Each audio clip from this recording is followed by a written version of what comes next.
예, 안녕하십니까. 오늘은 골로새서 1장 3절에서 5절 말씀입니다.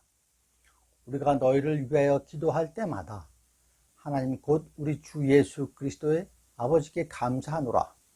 이는 그리스도 예수 안에 너희의 믿음과 모든 성도에 대한 사랑을 들었으며 너희를 위하여 하늘에 쌓아둔 소망으로 말미암았으니 곧 너희가 전에 복음 진리의 말씀을 들은 것이라. 이 말씀을 하늘에 쌓아둔 소망이라는 제목으로 함께 나누도록 하겠습니다. 지금 낭독해드린 것은 개역 개정입니다. 이번에는 우리말 성경으로 다시 한번 읽어보도록 하겠습니다. 우리가 여러분을 위하여 기도할 때마다 우리 주 예수 그리스도의 하나님 아버지께 감사드립니다. 이는 그리스도 예수 안에 있는 여러분의 믿음과 모든 성도를 향한 여러분의 사랑을 우리가 들었기 때문입니다. 여러분의 믿음과 사랑은 여러분을 위해 하늘에 쌓아둔 소망에서 비롯된 것입니다. 이 소망은 진리의 말씀, 곧 복음 안에서 여러분이 이미 들은 것입니다. 어른들이 자녀에게 또는 아이들에게 커서 어떤 사람이 될지를 가끔 물어보죠. 제가 어렸을 때는 커서 대통령이 되겠다는 그런 아이들이 많았죠. 아마 어른들이 약간의 그 주입을 시켰던 것 같습니다. 좀 비현실적이고 그렇죠. 그럼 요즘 아이들은 뭐라고 대답할까요? 한동안 유명한 유튜버가 되고 싶다는 아이들이 많았던 걸로 기억합니다. 2년 전 통계를 보니까 초등학생의 경우에는 1순위가 운동선수입니다. 그리고 의사, 교사, 유튜버, 그다음에 게임을 하는 게이머 등이 순서고요. 고등학생이 되면은 조금 더 현실적으로 돼가지고 교사, 간호사, 과학자, 군인, 의사의 순위입니다. 의사, 간호사가 등장한 것을 보니까 아마도 코로나 팬데믹의 영향이 큰 것 같습니다. 그전에는 판사, 검사도 있었는데 이제는 순위에 들어가지 않는 상황입니다. 저는 기억으로 어렸을 때 대통령이 되겠다 이런 그 희망을 가져보지는 않았던 것 같습니다. 의사 법관은 한때 생각을 가졌었고, 그리고 대학 시절에 큰 공장 설계가 저의 그 꿈이기도 했습니다. 당시에는 그 중화학공업이 한창일 때였습니다. 그래서 그런 그 커다란 공장을 설계하는 것이 저의 꿈이었죠. 그래서 군대를 마치고 삼성그룹에 입사를 했는데 회사 배치할 때 그런 회사를 지망을 했었습니다. 그런데 다른 데로 배치를 받았죠.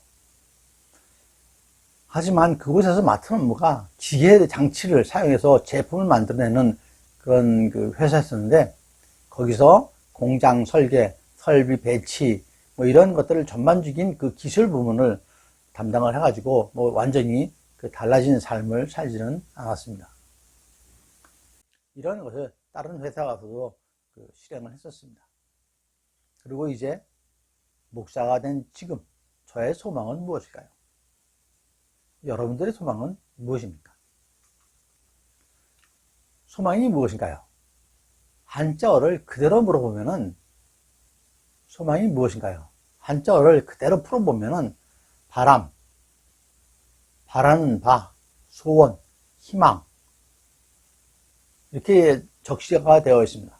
소망이라는 단어는 주로 성경에서 사용되고 세상에서는 희망, 소원으로 사용하죠. 모두 어떤 일을 이루거나 얻고자 기대하고 바라는 것으로 그 정의를 합니다. 어떻게 다른지에 대해서는 백석대학교 총장이셨던 최갑종 목사님께서 쓰신 그 칼럼의 내용을 보니까 다른 것은 희망은 아직 현존하지 않지만 미래에 실현되기를 기대하고 기다리는 것이라고 하고요. 희망의 주체는 사람이다 라고 정의를 내렸습니다. 따라서 사람이 어떤 것을 희망한다 하지만 그것이 이루어지지 않을 수도 있다는 뜻이죠. 말하자면 희망한다고 해서 반드시 그것이 미래에 이루어지고 보장되는 것은 아니라는 말입니다. 하지만 성경에서 사용하는 소망은 희망과는 다른 차원을 갖고 있습니다.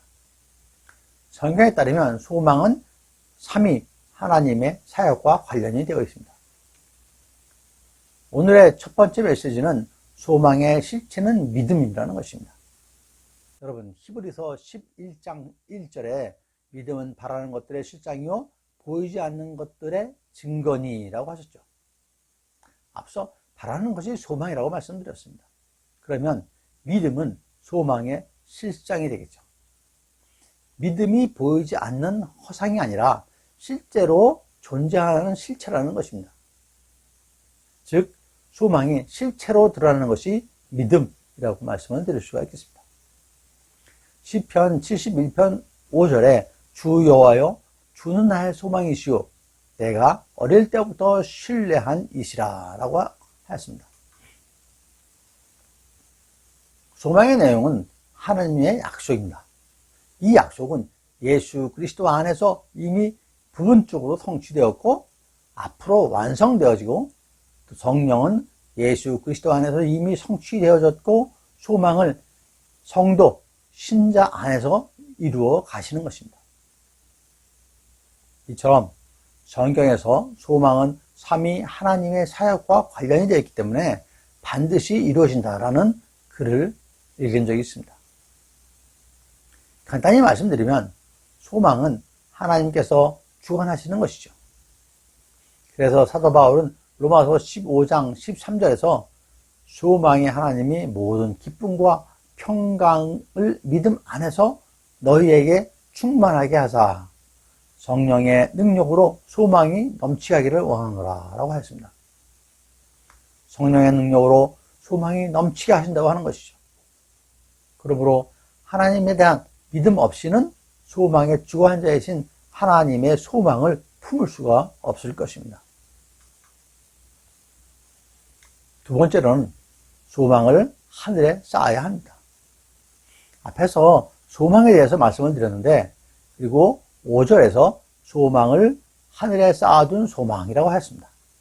이는 성도들이 장차 천국에서 누릴 영생에 대한 기대를 의미합니다. 본문에서 사도 바울은 골로새 교인들에 대해서 감사의 기도를 드린다고 고백합니다. 그리고 골로새 교인들의 믿음과 사랑은 하늘에 쌓아둔 소망에서 비롯된 것이라고 했죠.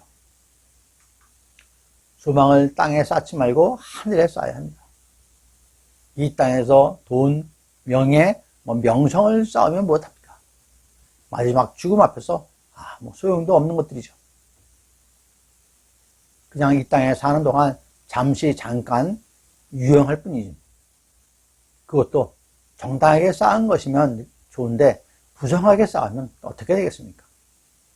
따로 말씀을 안 드려도 너무나도 잘 아실 것입니다. 소망은 하늘에 쌓아야 영원합니다. 창세기의 롯과 아브라함에서 알 수 있습니다. 아브라함의 조카 롯은 땅에 쌓았고 아브라함은 하늘에 쌓았습니다. 이 얘기는 창세기 13장에 나오는 얘기입니다. 아브라함이 가족 및 조카 롯과 함께 애굽에서 네게브를 거쳐서 베델 인근에 그 장막을 치게 되는데 이들에게는 양과 소 등의 재산이 많아졌습니다. 13장 6절에서 그 땅이 그들이 동거하기에 넉넉하지 못하였으니 이는 그들의 소유가 많아서 동거할 수 없었습니다 라고 기록하고 있죠. 그 땅에 그들뿐만 아니라 가나안 사람, 브리스 사람도 같이 있어서 가축들을 먹일 풀과 물이 풍족하지 않았던 것입니다. 그래서 아브라함이 롯에게 서로 다른 곳으로 가자고 제안을 합니다. 그리고 먼저 롯에게 선택을 하라고 했죠. 그러니까 롯은 물이 풍부하고 풀도 많고 번화한 소돔과 고모라 지역을 택한 것입니다. 이에 아브라함은 가나안 땅에 거주하게 되었죠. 여호와께서는 그런 아브라함에게 사방에 보이는 땅을 아브라함과 후손에게 주겠다라고 약속을 하십니다. 이에 아브라함은 헤브론에 있는 마므레 상수리 순풀에 거주하면서 제단을 쌓았습니다. 하지만 롯이 거주하는 소돔과 고모라 땅은 당시에는 매우 번창하고 풍족하였지만 결국은 패망해가지고 롯도 사로잡혀가고 모든 재물과 양식을 빼앗기게 됩니다. 물론 아브라함이 나중에 그 롯과 재산을 다 구해줬습니다. 창세기에 나오는 롯에 대한 소돔과 고모라는 평지의 5성읍에 속하는 워낙 좋은 땅입니다. 그 대신 타락한 땅이기도 합니다. 그래서 신은 아브라함에게 2 도시를 파괴할 예정이라고 얘기를 해줍니다. 아브라함이 신에게 만약 그곳에 열매의 은을 찾을 수 있다면 어찌하겠냐고 묻고 신은 결국은 파괴하지 않겠다고 대답을 하시죠. 그러나 의인은 열명이 되지 않았고 결국 신은 2 도시를 파괴하기로 마음을 먹죠. 이에 천사 2를 미리 보내 롯과 그의 가족을 구하게 했습니다. 롯과 가족들에게 뒤를 돌아보지 말고 도시를 떠나라고 했는데 롯의 아내는 뒤를 돌아와서 어떻게 했죠? 소금 기둥이 됐죠. 너무나 잘 아시는 얘기들입니다. 신은 2 도시를 불과 유황으로 파괴한 것입니다. 세상을 탐하던 롯은 결국 패가 망신했고 그나마 아브라함에 의해서 생명을 부지하게 됩니다. 19장 29절에 후반부에 하나님이 아브라함을 생각하사 롯을 그 엎으시는 중에 내보내셨더라 라고 했습니다. 이는 소돔과 고모라를 멸하시면서 아브라함의 간청으로 롯은 살려주신 것이죠. 세상적으로 탐욕과 타락을 쫓는 사람과 하나님의 인도하심을 따라가는 사람이 있습니다. 땅의 것을 쫓는 사람과 하늘의 것을 쫓는 사람의 차이가 있는 것이죠. 골로새서 3장 2절 말씀에 위의 것을 생각하고 땅의 것을 생각하지 말라라고 분명히 말씀하셨습니다. 잠언 10장 28절에 의인의 소망은 즐거움을 이루어도 악인의 소망은 끊어지느니라 라고 하셨습니다. 유명한 그 마르틴 루터의 이야기입니다. 한 번은 마귀가 마르틴 루터한테 찾아가가지고 너는 이렇게 죄가 많다. 그래서 이렇게 실패했다. 너는 이렇게 부족한 사람이다. 이렇게 어리석은 죄인이다. 라고 그러니까 루터가 단호하게 대답을 합니다. 그럼에도 불구하고 하나님은 나를 사랑하신다. 그럼에도 불구하고 나는 하나님의 자녀다. 이렇게 맞섰다고 합니다. 그래서 결국은 루터가 이겼죠. 하나님이 그럼에도 불구하고 우리를 사랑하시니 우리도 사랑을 실천하며 하늘에 쌓아둔 소망 안에서 인내하여야 합니다. 소망을 이루는 때는 오직 하나님의 주권 아래 있음을 명심하고 그때까지 인내하여야 하는 것이죠. 전도서 3장 17절 말씀에 내가 내 마음속으로 이르기를 의인과 악인을 하나님이 심판하시리니 이는 모든 소망하는 일과 모든 행사에 때가 있음이라 하였으며 라고 하십니다. 모든 주권은 오직 하나님께 있습니다. 세 번째로 소망은 복음 진리의 말씀입니다. 오늘 본문 5절의 말씀은 곧 너희가 전에 복음 진리의 말씀을 들은 것이라 입니다. 사도 바울은 이 소망이 복음 진리의 말씀을 들음으로 비롯되었다고 한 것이죠. 이 소망은 생명에 관한 것으로 하나님의 뜻이 이루어지는 생명이 있는 소망이라는 것입니다. 복음은 성도들의 소망의 유일한 근거가 되는 것이죠. 과거에 이방인들은 전혀 소망이 없는 사람들이었습니다. 허물과 죄로 인해 죽었죠. 에베소서 2장 1절 말씀에 너희의 허물과 죄로 죽었던 너희를 살리셨도다 라는 말씀이 있습니다. 긍휼에 풍성하신 하나님께서 우리를 그리스도와 함께 살리셨고 하늘에 앉혀주셨습니다.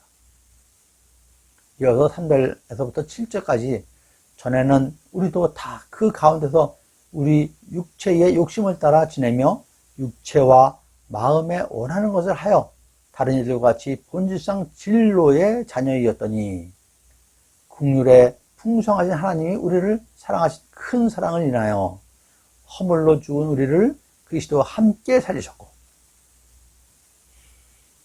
또 함께 일으키사 그리스도 예수 안에서 함께 하늘에 앉히시니 이는 그리스도 예수 안에서 우리에게 자비하심으로써 그 은혜의 지극히 풍성함을 오는 여러 세대에 나타내려 하심이라 라고 말씀했습니다. 이것이 복음입니다. 복음이 가져다주는 소망인 것입니다. 골로새 교회의 신실한 성도들이 하나님의 생명 안에서 좋은 열매가 될 것이라는 소망이 있고 그것은 하나님의 뜻과 같기에 하늘에 쌓아두는 것이라고 사도 바울이 얘기를 하고 있는 것입니다. 즉 복음은 땅에 속한 육신의 부유함과 성공에 관한 것이 아니라 하늘에 쌓아두기에 합당하며 하나님의 의와 하나가 되는 소망, 곧 하나님의 뜻으로부터 오는 은혜와 평강에 관한 내용인 것입니다. 하나님께 그래서 감사할 수 있는 것입니다. 곧 진리의 말씀을 들음으로 소망하게 되는 것임을 사도 바울은 감사하고 있는 것이죠. 복음이 전파돼서 성도들이 하늘나라를 소망으로 가지는 곳에는 어디서나든지 나타납니다. 복음은 하늘나라에 대한 소망을 주며 결실을 맺게 하는 것이죠. 복음을 통해 하늘나라에 대한 소망을 가진 자들은 소망의 열매를 맺게 되는 것입니다. 사도 바울이 골로새 교회에 보낸 편지의 인사말에서 교인들이 가진 소망을 칭찬을 합니다. 복음 진리의 말씀을 듣고서 생긴 소망이라고 하는 것이죠. 그런데 이 소망이 어디에 있었던 것입니까? 하늘에 쌓아둔 소망이라고 했습니다. 그럼 사실상 어떤 소망입니까? 하나님이 골로새 교인들에게 복음의 진리의 말씀을 들려주어 구원시켜야겠다는 그런 소망인 것이죠. 한마디로 구원의 모든 것은 오직 하나님이 주관하신다는 그런 의미가 담겨 있습니다. 결코 인간의 노력으로 할 수 있는 것이 아니라는 뜻이죠. 자신의 노력과 헌신으로 얻을 수 있는 것이 아닙니다. 하나님이 구원을 주시기로 작정한 자에게 어떤 방식으로든 복음을 듣도록 기회를 만들어주고 동시에 성령이 간섭하셔서 진리를 깨닫게 해주셔야만 되는 것이죠. 하나님이 가지신 소망이 이 땅에 실현되는 것이 복음이라면 복음에는 완전한 그분의 은혜와 권능이 수반되는 것이 당연한 것이죠. 또한 구원한 자를 당신께서 예수님의 장성한 분량에 이르도록 깎으시고 다듬으실 것입니다. 하늘나라에 대한 소망은 거저받는 것이 아니죠. 약속받은 하늘나라는 인간의 공로와 선행과는 전혀 무관하게 주어집니다. 그러므로 이 소망을 가진 자들은 그 은혜를 다 갚을 수 없다 하더라도 최선의 것을 하나님께 바쳐야 하는 것이죠. 그리고 그 최선의 노력의 결과는 복음의 결실로 맺어집니다. 마지막으로 소망은 감사하게 합니다. 앞에 3절에서 우리가 너희를 위하여 기도할 때마다 하나님 곧 우리 주 예수 그리스도의 아버지께 감사하노라 라고 사도 바울이 고백을 합니다. 바울은 너를 위하여 기도할 때마다 하나님께 감사한다고 하는 것이죠. 그 이유가 무엇입니까? 그 이유는 성도들의 신앙의 열매가 풍성했기 때문입니다. 그들의 믿음과 사랑이 풍성했고 사도 바울이 전한 복음의 진리를 따라서 성령의 열매를 풍성히 맺는 삶을 살았기 때문입니다. 그래서 감사하다고 얘기합니다. 성도의 신앙 성장과 거룩한 삶은 하나님께서 가장 기뻐하시는 것이고 하나님을 사랑하는 자에게는 기쁨인 것입니다. 사도 바울은 에바브라에게 골로새 교인들이 진리의 말씀을 배웠고 에바브라는 그리스도의 신실한 일꾼으로서 성령 안에서 그들의 사랑을 바울에게 고하였던 것이죠. 그렇게 칭찬하는 것입니다. 바울은 이를 감사할 수밖에 없다고 고백을 합니다. 왜일까요? 왜 감사할까요? 사도 바울의 과거가 됐습니다. 과거에 사도 바울은 예수를 믿는 자를 핍박하였던 사람이죠. 하나님 나라를 상급으로 받을 자격이 전혀 없는 사람입니다.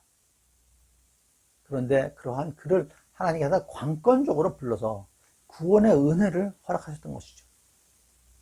저와 여기 계신 여러분들도 바울과 마찬가지로 엄청난 은혜를 받은 사람들입니다. 따라서 하늘의 소망을 쌓아둔 성도들은 하나님께 감사하는 태도, 감사하는 삶을 살아야 합니다. 범사에 감사하는 삶, 그리스도 안에서 우리를 향하신 하나님의 뜻입니다. 그렇죠? 아무리 환경이 우리를 괴롭히고 이런 것들이 많다 해도 우리의 뜻과 어긋나더라도 하나님의 구속의 은혜는 감사하며 하늘에서 쌓아둔 소망으로 인내하고 합당한 삶을 살아야 할 것입니다. 예, 오늘은 우리의 소망을 이 땅이 아닌 하늘에 쌓아두자고 말씀을 드렸습니다. 세상적인 희망을 버리고 하나님께서 주시는 소망으로 복음 진리의 말씀으로 그 열매를 하늘에 쌓아두면서 감사함으로 주님께 나아가는 저와 여러분 모두가 되시기를 간절히 축원드립니다. 감사합니다. MD 미션스쿨의 조래을 목사였습니다.